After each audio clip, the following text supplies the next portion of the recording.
Friend, today we are going to read about chapter 14,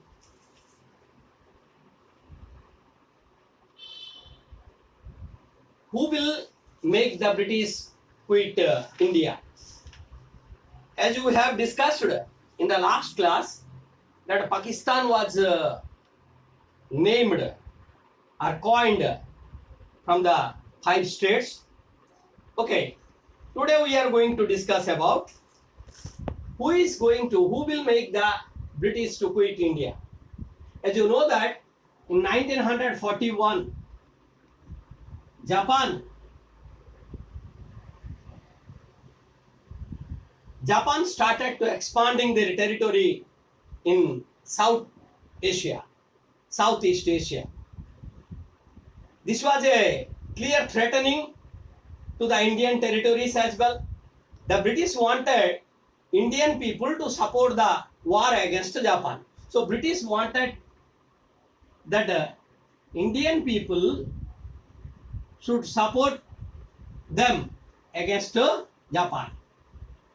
So in 1942, Cripps mission came to India. Right? Note it down. Cripps mission. Sir Stafford Cripps.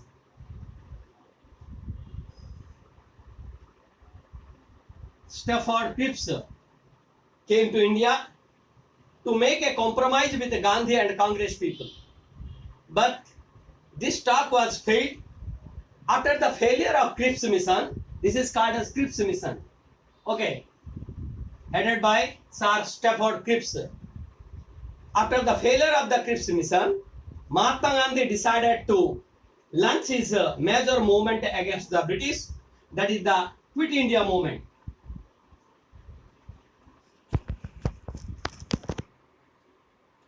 Quit India movement was started by Mahatma Gandhi. Mahatma Gandhi in August 1942, Quit India movement was started. Although Gandhi was sent to jail, but the younger activists organized the strike and acts of sabotage all over the country. The young men and women left their colleges to join the struggle and go to jail in a large number. Socialist members of the Congress, such as Jayaprakash Narayan, were particularly active and underground resistance movement. In the several districts, such as Satara in the west,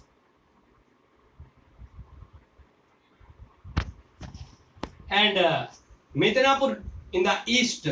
Satara is in the western portion of India, and Medinapur, it is in West Bengal. In the east, independent governments were declared. The British responded with a lot of force, and it took them more than a year to suppress the rebellion. So whatever the rebellion were started in Satara and Medinapur, British took 1 year to suppress. The Communist Party of India, in the meanwhile, decided to support the British war effort. It was alarmed at the attack on the Soviet Union by the Nazi. So at that time, 1942, Soviet Union attacked the Nazis and they defeated Germany force at Stalingrad. So it is realized that the danger at a world level, and they called this war as a war, a people's war. So that war is called as a people's war. People's war. Okay. The initial victories of Japan against America and European created a strong impression in the mind of the people of India. Firstly, it seemed that the European colonies would get defeated. So Indian people, they wanted to defeat the colonial rule of Britishers. Secondly, Japan was an Asian country. So when Japan got power, Indian people became somewhat happy because Japan is an Asian country. Indians felt that they too can stand up and fight against the British. So they got a hope. Indian people got a hope that yes, we can also fight against the Britishers. The myth that the British race was superior than the others was destroyed. So up to that time, they thought that British people were the superior people. But that was declined. The force of the strength of British started to decline. Subhash Chandra Bose wanted to take the opportunity created by the difficulties of the British. He said that India's independence was of utmost importance and we should take the help of the Japanese and German people. So he wanted to fight with the British by taking the help of Japan and Germany. Okay, Germany. So he went secretly to Germany and Japan and collected an army of Indian soldiers in 1942. So the soldiers, those who were arrested, okay, in the beginning these Indian soldiers were in the British army, they had been captured. So Indian people were there in the British army. So these Indian soldiers were captured by the Japan and Germany. So he released them. Who? Subhash Chandra Bose.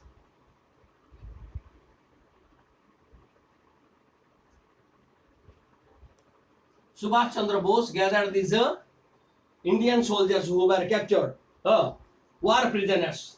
Bose recruited them in his army, which he called Indian National Army. So, Indian National Army, INA, Indian National Army. Write down, Indian National Army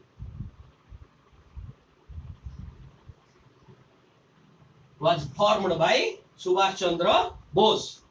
Later, other Indians also joined the army, including many women. However, Gandhi did not agree with the plan of Bose because Gandhi is a person of non-violence. That's why he did not like the ideology of Subhash Chandra Bose. Subhash Chandra Bose once he said, "Give me blood, I will give you freedom." That means tit for tat. We must attack on the British. So there was a difference of the opinion between Subhash Chandra Bose and Mahatma Gandhi.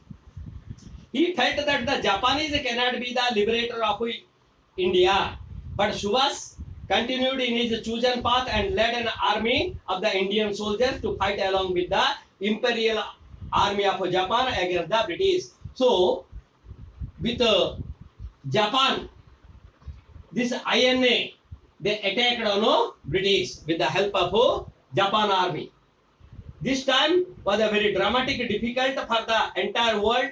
At one point, it had seemed that the Allied powers were losing the war, but Russia stopped the Nazi force. I told you, Russia stopped the Nazi army or Germany army at Stalingrad.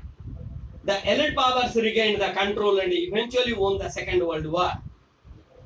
Subhash Chandra Bose, INA was defeated by the British army, but unfortunately, INA soldiers were defeated by the British. After this, it is not certain whether Bose disappeared or died. So people say that in a plane crash while going to Germany, his plane was crashed and he died there. And someone said he disappeared. What happened? The history knows. We don't know. In June 1944, when the war was about to end, the British government released Gandhi from the prison. They set time for another round of negotiation and talks. So they released Gandhi in 1944 and they wanted to have a talk, second round talk with the Indian people. Okay.